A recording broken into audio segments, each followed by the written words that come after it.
Speaking of viability, we've heard that term mentioned, and just in case anybody didn't get it, I don't know. I think Sunny or Jenna Miyu might be able to explain this, but for those who are confused, and since I'm about promoting scientific education, what is meant by viability?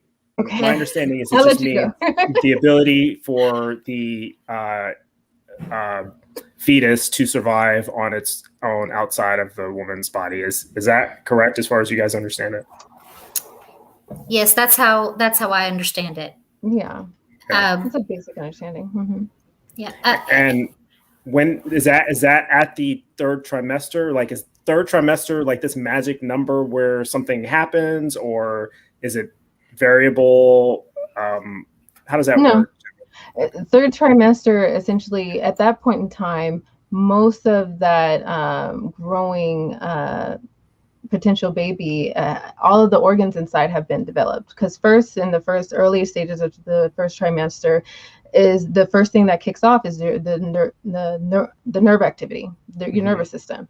Then follows, I think, respiratory or cardiac. I may have switched the two, but that takes a subsequently longer time to develop through that pregnancy. And once you reach that third trimester, for the most part, all of the internal organs have come to some level of full development. So that's why at that point in time, viability is an icebreaker for most people to determine when exactly is viability. And it's always referenced in third trimester. And depending on the range of the pregnancy, that's how people ultimately really make their decisions. It's kind of an arbitrary guess, right? They had to pick a line, they had to pick a date. It's kind of like how we do age of consent and age of majority, age of drinking, and all that. We just kind of picked a number that seems like it makes sense, and then that's how they do it. I know just from my psychology background, and Sunny might be able to back me up. I believe the third trimester, we don't use this terminology in psychology, but the latter few months is when there's independent brainwave activity as well, where the brain has developed enough to where you can actually get, I don't know if they can take EEG readings at that point from inside the womb, but that's when they believe that independent brain function occurs, which I would argue is where personhood begins. But how do you guys feel about that? Well, it's important to note that through medical breakthroughs, we've been able to, women have had preemies as early as 24, even 23 weeks, and the child has survived. The biggest problem is with the lungs, because that's the very last thing to fully develop. And so even when you're at 30 weeks, if you go into labor at 30 weeks, they're going to give you medicine to try to speed up the process of the lungs.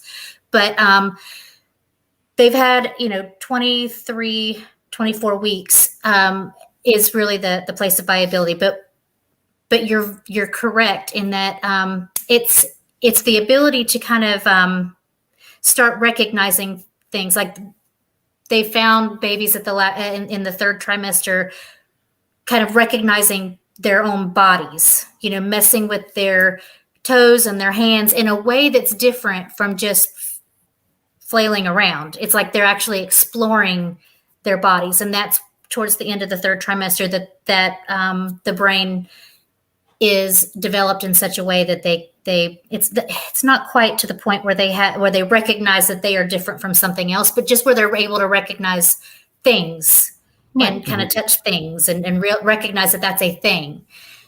So yeah, and the biggest thing to me though is not necessarily the viability. I mean, it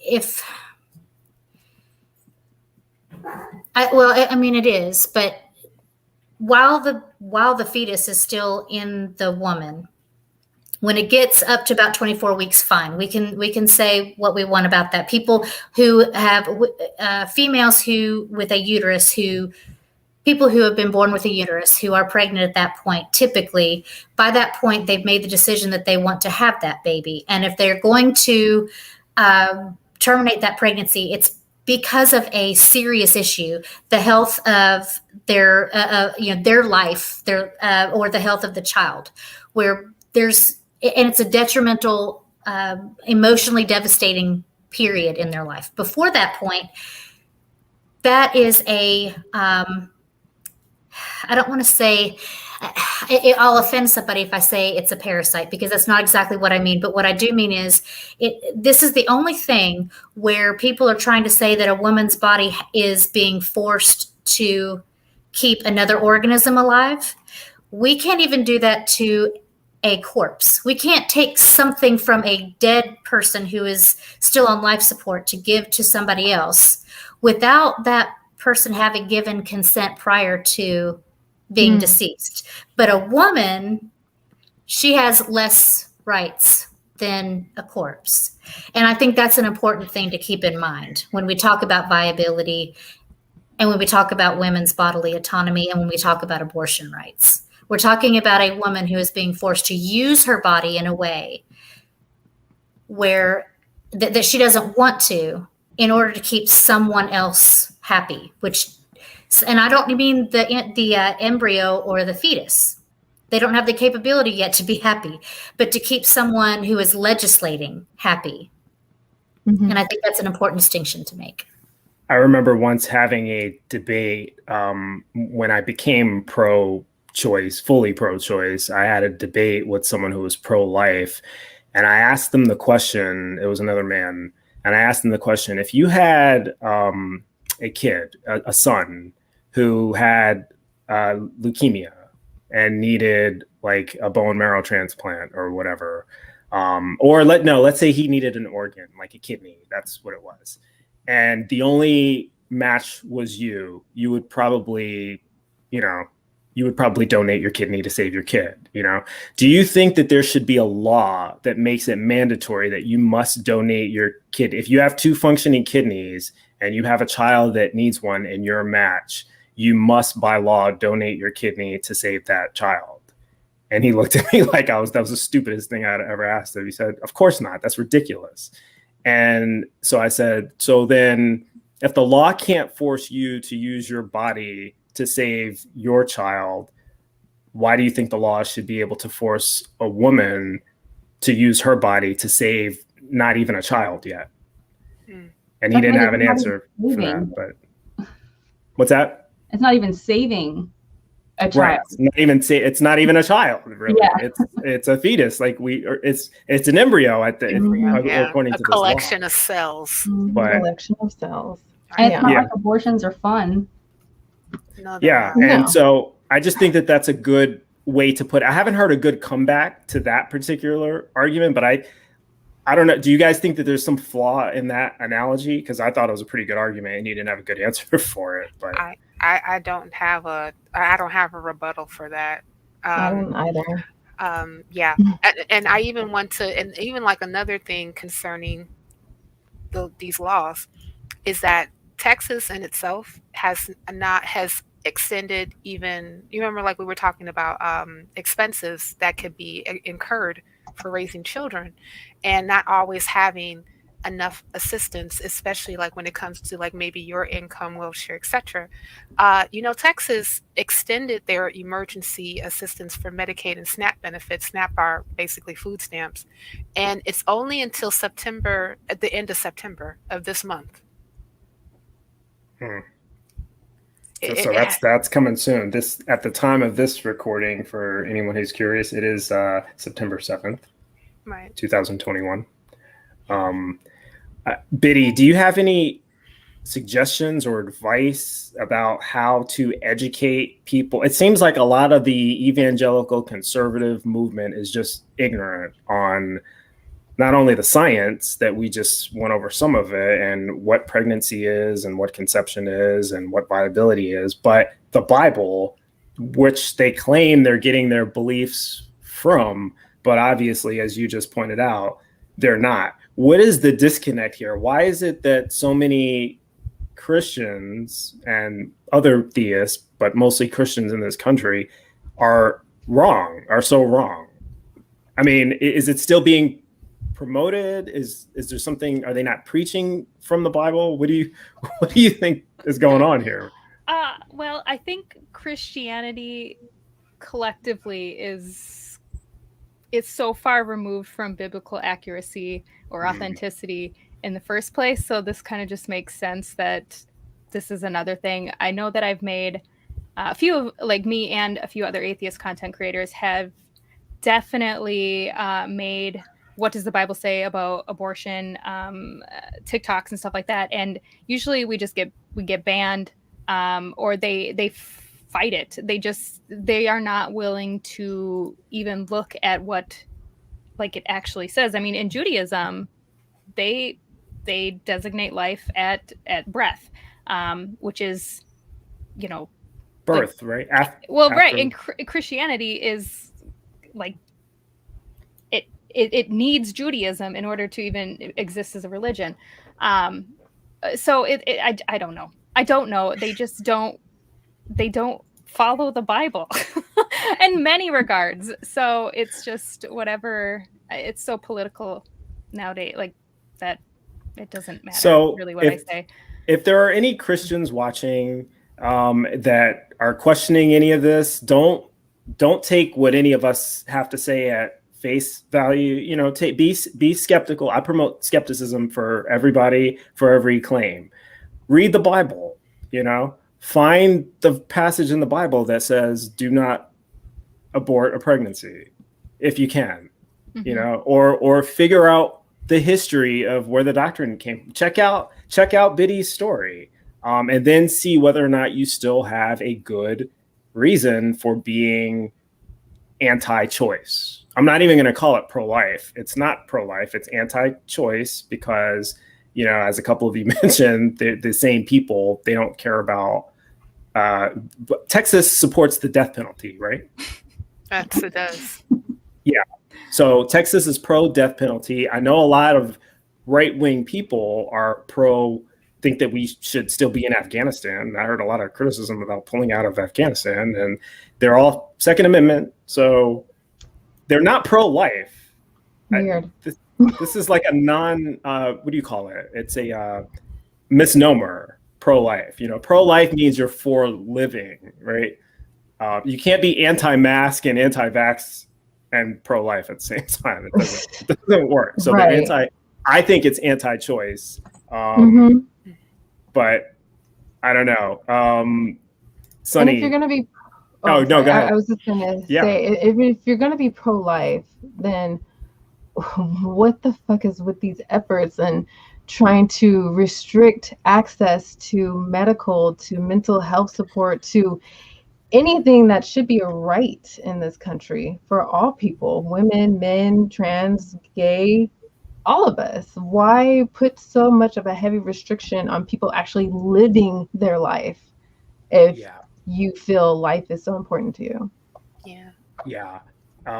Because I think they care. A lot of people, I can't generalize the entire demographic of people on the right or conservatives or Republicans. I understand people have differences of opinion. There are different reasons for voting the way they do or believing what they do. But a lot of these people, they don't read the Bible, as Biddy just demonstrated. They claim that they're for the Constitution and rights, and they're always talking about rights. I have my right not to do this, that, and the other. But they seem to spend a lot of time kind of trampling or hindering other people from having other kinds of rights. So, and in addition, they are the party that wants the least amount of government, right? And supposedly, it just until they want the government to ban abortions, because that's essentially what they just did. We need to put conservative justices on the court, stop these people from having abortions, and that's pro-government, dude. They promote small government only when it suits them best. If there is going to be, however, the government can definitely swoop on in like Captain Save him, though, when it comes to being able to push initiatives and policies that they feel benefit them.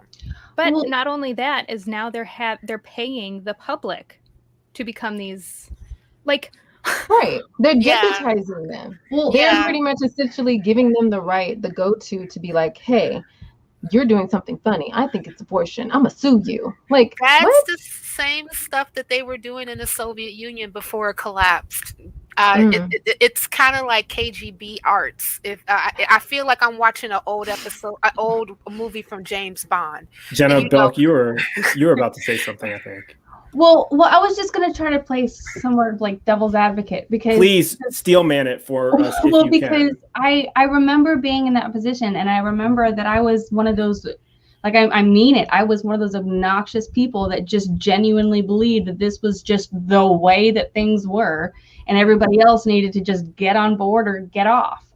And so, from my perspective, it really wasn't cherry picking. It was literally trying to pick the laws that best followed what I believed God's laws were. And granted, many of us have learned that varies from person to person, not religion to religion even.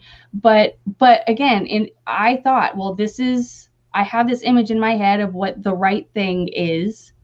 And even though I was a woman, so that's the thing, I was like, I have a uterus, and I'm still pro-life because I thought that was just what was supposed to be, you know? You didn't question it at that time. I was like, no, this is just my role.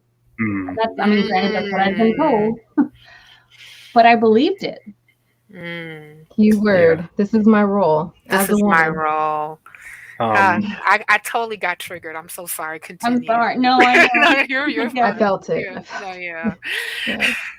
Yeah, and so I did want to ask a final question because we're getting towards the end, although this could go on forever. And I'm happy to let you guys continue talking, but I did want to get the final question in to Sunny, and maybe this will trigger something. I know you had strong opinions on this because we kind of talked about it pre-show, so I figured I might as well just ask you during the show. What would you like biological males or people who don't have a uterus, I'll just put it that way, to consider before, on the pro-life, pro-choice issue, the anti-choice, pro-choice issue?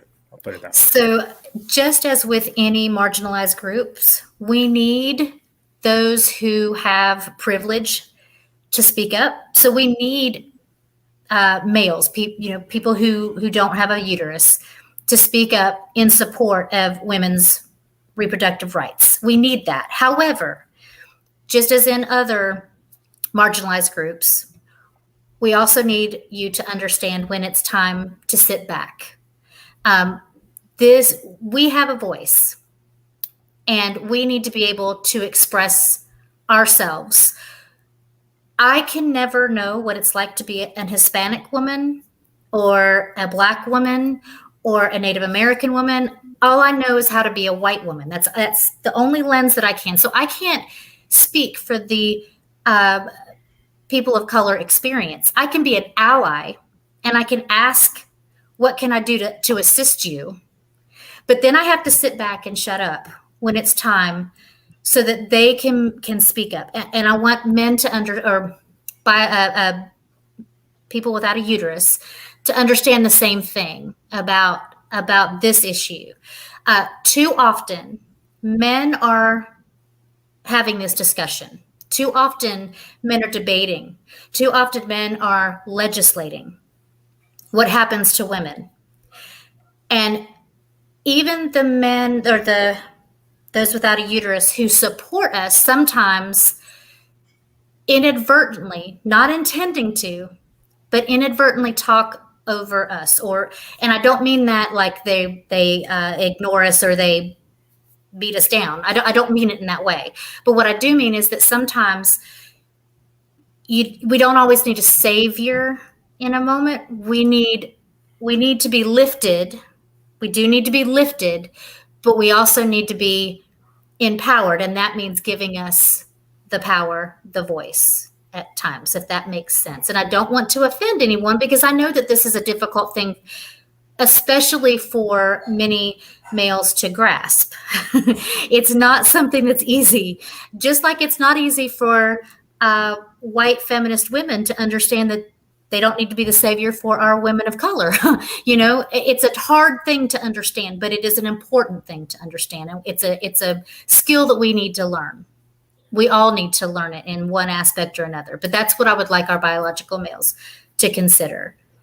Yeah, and I have to say that even applies to me. The last thing that you just said, how it's there's a learning curve going on even with me, because sometimes I think, man, I should really chime in on this. I've got some really important input to add. And then I have to remind myself, dude, shut the fuck up.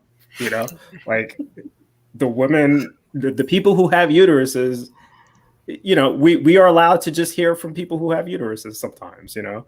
So, so it's a hard thing when you want to be an ally. Mm-hmm. You have to figure out, you have to take your cues from the people who are in charge, which are the people you're an ally of, you know? So the ally can't be making the decisions and calling the shots and explaining I got accused of mansplaining the other day. And it really upset me because it was not accurate in this particular case, but it did make me think, how often do I do that? You know? So it's just, yeah, it's something to think about. But before I give everyone final words, we do have a special guest that's backstage right now. And I think he wanted to say hi. So I'm going to give him the opportunity to say hello to all of you on air. And I'm just stalling right now until he decides to come on. And let's see, there he is. He's in audio. So actually, let me pull myself out and then bring him on, because I think he wants to have something to say. No, you don't need to go anywhere. Okay, fair enough. Hey, there he is, the man. Hi. Hello, ladies. Hey, I'm here. That sounded like Charlie's Angels for a moment there. right. All right, Bryce. What's up, brother? How are you guys? Great conversation, great episode. I think so. Needed. Yes, Very needed. Absolutely. very needed. Yeah. Bryce has been teeing up all the good content lately. Have I? Oh, yeah. I gotta say, this was the best though. Like I don't know. I'm pretty proud of myself. Just the fact that I was able to get all of these great minds here. I had nothing to do with it other than initiating a communication. So it was all the great minds are everyone on the panel, but I'm proud that I was able to get these minds here because I felt like each one of you were hand selected by me, first choice. And I didn't think I thought I might get like one or two of you. I did not think I was going to get all five of you at the same time. So I was about to say stoked, but I think Aunt Kathy hates that word. So I won't say that. But yeah, really happy.